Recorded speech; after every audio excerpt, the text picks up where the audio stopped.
what makes America the greatest country in the world. Soldiers, sailors, Marines, airmen. Stood up for what was right. First step in solving any problem is recognizing there is one.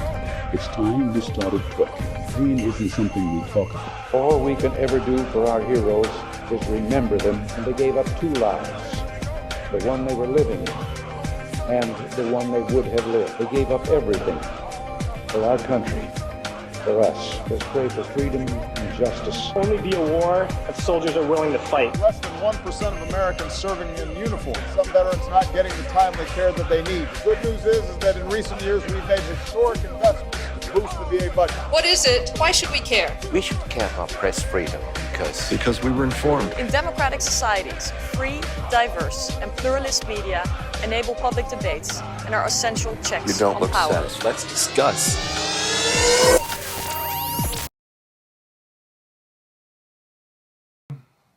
What up, guys? How you guys doing? New episode,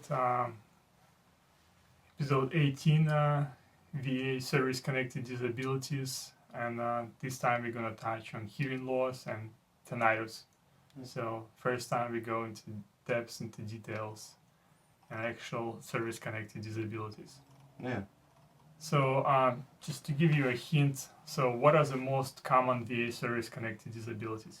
Yeah, the most common, no matter what you did in service or what your job was, ringing in the ears, hearing loss, PTSD is certainly getting up there now, your lower back or your upper back, scars, your knees, diabetes, definitely for Vietnam vets, paralysis of the sciatic nerve, which falls in line with your lower back, and potentially diabetes with neuropathy, your ankles, and of course degenerative arthritis of the spine. And so those are probably the top common ones. No matter what you did, most vets will probably fall under one or two of those things for sure. Yeah, so we're gonna just pick up one or two for our next episodes and talk in depth about them. Yeah. So without further ado, let's go into those details. And to give you a reminder, service connection may be established for a disability resulting from the injury suffered or disease contracted in the line of duty, or for aggravation of pre-existing injury suffered or disease contracted in the line of duty. So when you've been in the service, something happened to you, you're suffering, here is the result. Yeah. Service connection may be granted for any disease diagnosed after discharge when all the evidence, including that pertinent to service, establishes that the disease was incurred in service. So, basic info about what is service connection, and let's go into tinnitus. What is that? Yeah. Tinnitus, or ringing in the ears, is not a disease, but a symptom which can result from a wide range of underlying causes, including prolonged exposure to abnormally loud sounds in the ear canal, ear infections, foreign objects in the ear, nasal allergies, which prevent or induce fluid drain or wax buildup. Tinnitus could also be noticed as part of a natural aging process as a side effect of some medications or of genetic hearing loss. However, the most common cause is noise-induced hearing loss. So what are the common types of hearing loss? Although there are many types of hearing loss, the most common type is sensorial loss, and the second most common type of loss is conductive loss. There are 3 types of hearing loss we encounter most frequently. So the first one?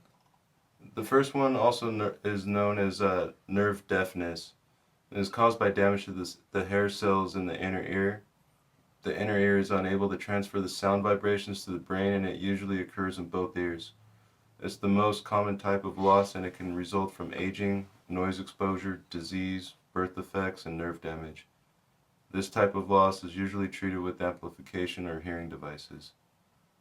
Some of the symptoms of a sensorial loss, I might be saying that wrong, difficulty understanding speech and background noises, say like sporting events, Speech and other sounds seem unclear, so sometimes that sound might cancel each other out. Trouble hearing high-pitched sounds, so a lot of veterans might not be able to hear what their wives are saying sometimes. Of course. And that's a medical issue. Persistent or episodic ringing or buzzing sound in the ears. So the next type is conductive loss. What Yeah. is that? Conductive loss is caused by damage to the outer or middle ear. Sound waves are blocked as they move through the outer or middle ear. Since the sound cannot travel effectively, the sound energy reaching the inner ear is weakened or muffled. Conductive loss may result from an infection, wax buildup, fluid in the ear, damage to the middle ear bones, a perforation of the eardrum, or obstruction in the ear canal. This type of loss is usually treated with earwax removal, medication, surgery, or a hearing device. And some of these symptoms of conductive loss are perceived speech and other sounds as stifled or distant, ear discomfort or discharge from the ear, swelling or redness of the outer ear, or pressure for fullness in the ear. Yeah, those are two main ones of the three that exist. Definitely. So tinnitus is one of those things that can be tested for in some circumstances, since it can be caused by certain damage to the ear and its associated parts. However, self-reported tinnitus, like I have hearing, like let's say I have hearing in my ears, and without any physical damage to associated parts, doesn't happen a lot to people who are exposed to loud noises often. It is impossible to disprove since it's a subjective report, even though you can get 0% denied for that. You can still push it forward because it's subjective and you still have it. Yep. So hearing loss and tinnitus can be related, but one is not required for the other. So let's say you have a diagram from a doctor from VA medical facility that shows that you have hearing loss when they test you with the frequencies. But that actual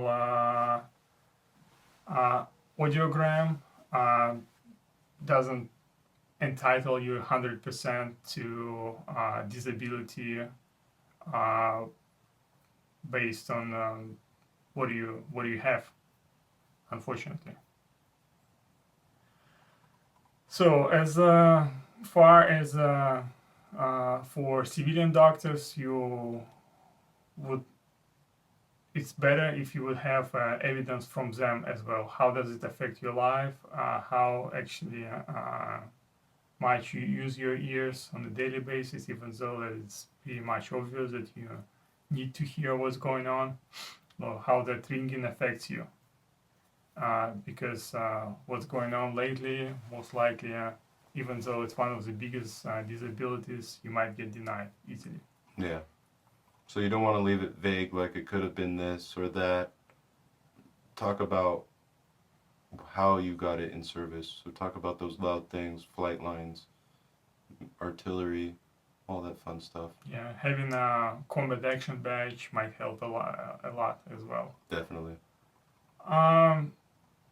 There is a good article by Henry James, PhD, and his research team, which is the title for the article is Auditory Test Results, Characteristics of Subject with and Without Tinnitus. You can see the link on the screen. If you want to go in depth into scientific research, what is that and how actually it is tested, and it might help you with your VA claim. Yeah. So what does this article says about tinnitus? It is the perception of sound that does not have an acoustic source in the environment. So let's say you have ringing in your ear, but there is no source of it except your brain or something that's physiologically happening inside your head. Yeah, so it's very similar to almost like wheat in a field.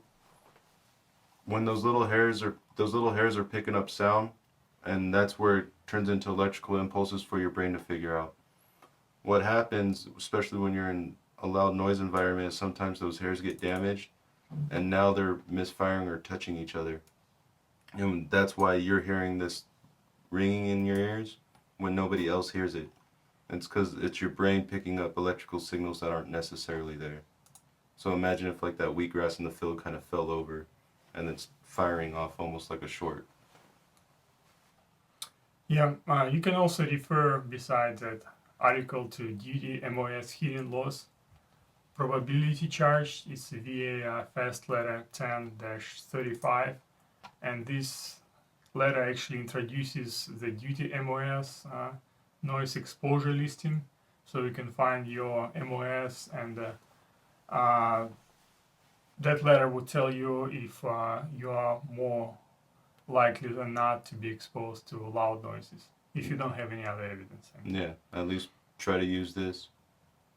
Mm-hmm. So each branch of the armed service has reviewed and endorsed lists of military occupational specialties, or MOSs, and the corresponding probability of hazardous noise exposure related to your MOS or your specialty. Yeah. So that letter, if you don't have any other evidence, can help you. There is a huge list of MOSs, and there are three columns: high probable, moderate, and low probability that you've been exposed during your job to those loud noises. So also tinnitus comes in two forms. It's subjective and objective. In subjective tinnitus, only the person who suffers will hear the ringing in their own ears. And in objective tinnitus, the sound can be heard by a doctor who is examining the ear canals. Objective tinnitus is extremely rare, while subjective tinnitus is by far the most common form of the disorder. Of course, the sound of tinnitus may vary with the person experiencing it. Some will hear ringing, while others will hear buzzing sound. And at the times, people may hear a crippling or whistling sound. These sounds may be constant or intermittent, short ones. They may also vary in volume and are generally more obstructive than you would normally experience in a quiet environment. So it depends on the environment as well. Sometimes you would hear it just when you lay down in bed, when you calm down. Yeah, and when all the like normal noises of the world kind of mellow out a little bit, you can kind of hear the tinnitus a little bit stronger. Since we touch a lot of medical terms and the way it's examined, we give you reference to different articles. And another good one is Diagnostic Approach to Tinnitus by Richard W. Kramer, MD, and Ginva Hassan, MD, from University of New York. There is a web link on the screen that you can check. So that's how tinnitus is checked. And we'll give you a couple causes of tinnitus from this article. Yeah. So subjective tinnitus. Autologic hearing loss, Meniere's disease or acoustic neuroma, autotoxic medications or substances, neurologic, multiple sclerosis or head injury, metabolic, thyroid disorder, hyperlipidemia, vitamin B12 deficiency, or psychogenetic depression, anxiety, fibromyalgia. And there's also objective tinnitus, which is a vascular or arterial bruit, venous, I don't know that word, or vascular tumors, I could say that. Mm-hmm. Neurologic, idiopathic muscle spasms, or The eustachian tube having a hole perforated eardrum. Yeah, so those are two big ones. Yeah. How all this information would help you? I would say as long as you know what kind of tinnitus you have and how VA actually supposed to look at your disorder, you might know actually what kind of tests they might conduct on you, or what kind of tests from a private doctor you might have to do in order to prove that you have it. Yeah. And my question would be, Joe, like right now, what do you see as the claims? Do you get most of the times, do you see most of the times those claims to be approved or denied? Yeah, for the most part, if you're a younger veteran, a lot of the times you'll see the hearing loss get denied because even though you might have a hearing loss, it may not be significant to your life yet, at least not to the VA's beliefs. So you might get denied just because you caught all the words right with the speech discrimination. Tinnitus, you have a good shot depending on what your MOS is, how long you're in the service, and what you did. So most of the time, tinnitus is one of the easier things to claim because no matter who you are in the military, you're playing with something loud, you're around something loud, or you're doing wild things. So there's a good chance that the majority of us will run into tinnitus no matter what you do in service. But the likelihood of hearing loss gets better as you get older because you know you're naturally it's going to get worse as you get older. But most of the time for these modern veterans like Iraq, Afghan vets, unless you have a severe hearing loss, most of the time you're going to see a denial or low percentages. But for my older guys, like say like World War II, Korean, Vietnam, there's a good chance you could hit a 50% or higher with hearing loss alone, just because of your job and how severe it is now at your age. Yeah, so most likely, even though it's one of the most popular disability claims, you'll get denied. Yeah. That's the way it is. Yeah, if you're younger and you're catching all the words, there's a good shot you're going to get denied. But the other part for that, if you appeal, most likely you'll get it. Yeah. But only through appeal. Yeah, and you'll probably get a 0, maybe a 10% if you're lucky with the hearing loss itself. But yeah. But if you get a 0, that's that's already a good shot because later it can be 50%. Definitely. Zeros are always a good thing, so don't look at those as negative at all. But if you get denied right now, most likely it's going to be much more difficult to get anything from that later. Yeah, you'd have to prove some kind of issue. Yeah. Like during the process. Since it's much more easier to prove that you have tinnitus through appeal, I have a question. Has anybody had any luck with reopening a previously denied claim for hearing loss and tinnitus due to acoustic trauma? Yeah, definitely. Just because you get denied doesn't prevent you from filing in the future and doesn't kill that claim off for the rest of your life.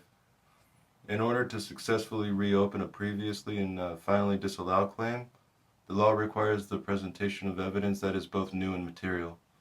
So in addition to the above directives, if a claim requires new and material evidence, VA must notify a claimant of the evidence and its information that is necessary to reopen the claim, and the VA must notify the claimant of the evidence and information that is necessary to establish his entitlement to the underlying claim for the benefits sought by the claimant.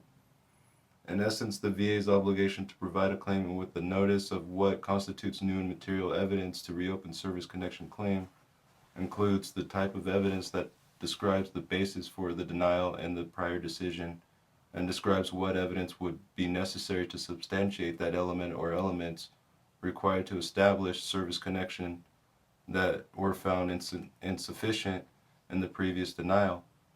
Therefore, the question of what constitutes material evidence to reopen a claim for service connection depends on the basis on which the prior claim was denied. Most likely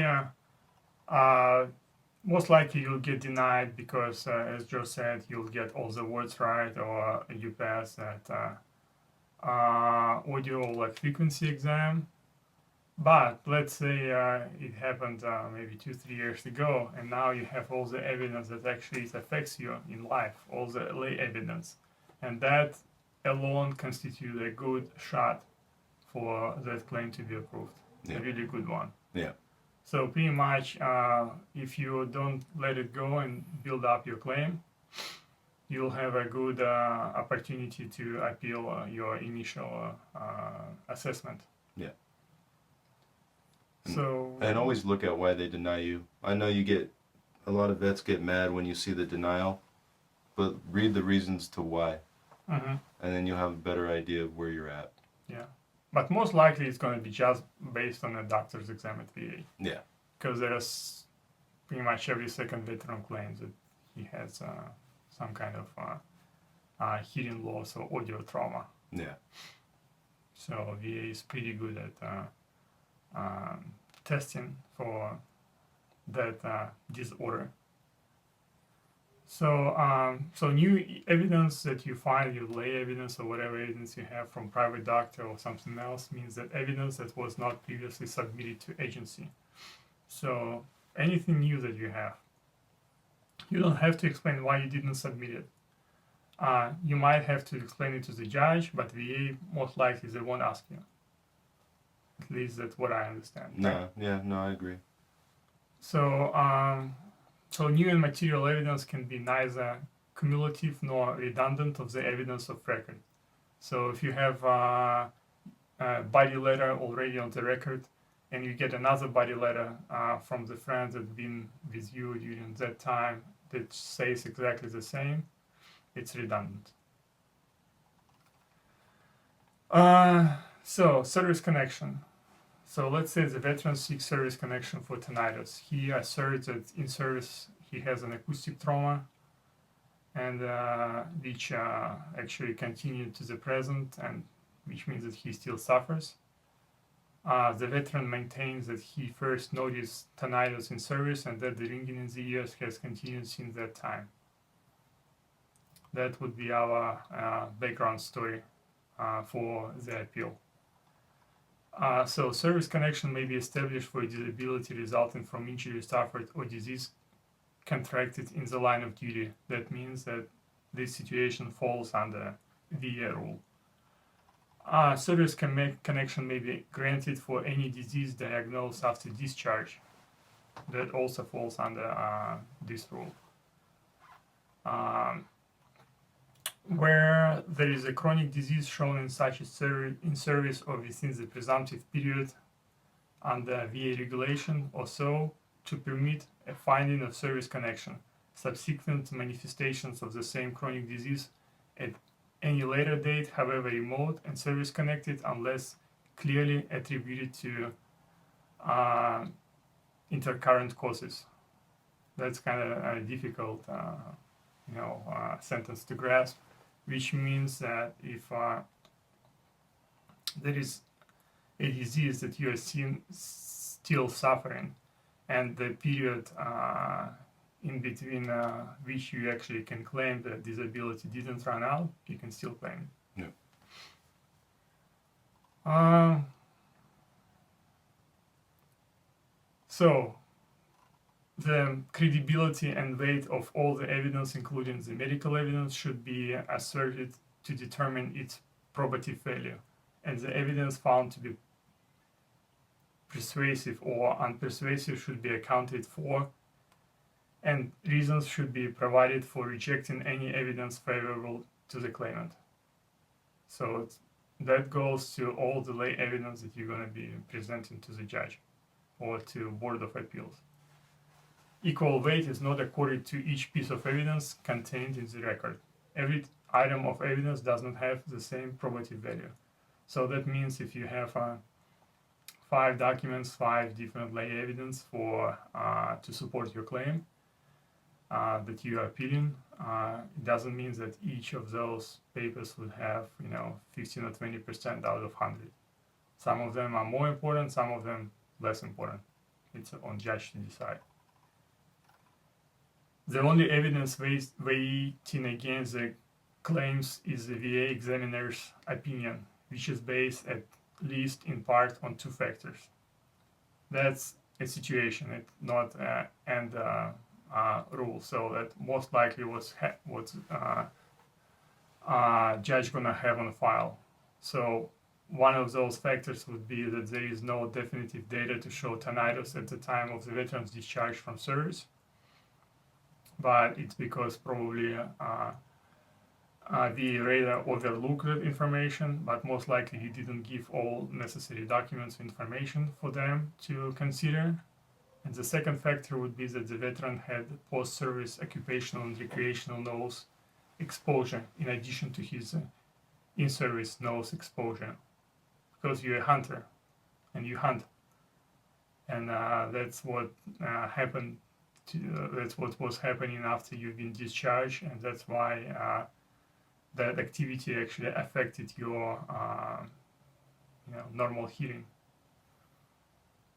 And there might be plenty others, so that like you've been doing like recreational kind of activities, maybe paintball, or I don't know, anything that would Working on cars. And you wasn't wearing hearing protection, and they can prove it. That might be a reason for denial. But most likely, we would have only self-reported evidence and first first assessment from VA doctor on your hearing, maybe the frequency audio lab analysis, or words. What is called words? When you have to repeat words. Oh, the speech discrimination. Yeah. Yeah. Stuff. Yeah. It's usually about 20 words you got to repeat. If you can remember. Yeah. It's a lot. So, do you have anything to add for tinnitus? Main thing, talk about the noise exposure you're into. Talk about a specific moment if you can. You know, when a grenade went off, or you were on flight lines, or especially with the older vets, you guys didn't have any hearing protection at all. So that's one hell of a good excuse. But talk about your service and talk about how it's affecting you. Don't talk about it might be this, it might be that, or every once in a while it comes and goes. Talk about how it's affecting you. And so don't be shy. But let the VA examiner know what's going on, because just because you get all the words right on a hearing test doesn't necessarily mean you don't have tinnitus. Mm-hmm.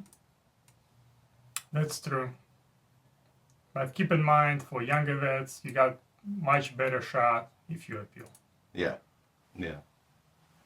So if you get denied, don't get discouraged. Mm-hmm. So also understand what tinnitus is, what hearing loss is. Educate yourself and back up your claim with lay evidence that you can find. Yeah. And as always, do you have any suggestions for book, great movie, stuff to do? One good book is that It's Great to Be King, about Mel Brooks's life. And so if you're into comedy movies, you read that. He's a pretty funny guy. This quote of words of wisdom of the day. The only thing to do with good advice is pass it on. It is never any use to oneself. Right, guys. Thank you. Oscar Wilde. That's it, folks. Thank you for listening. Until next time, over and out.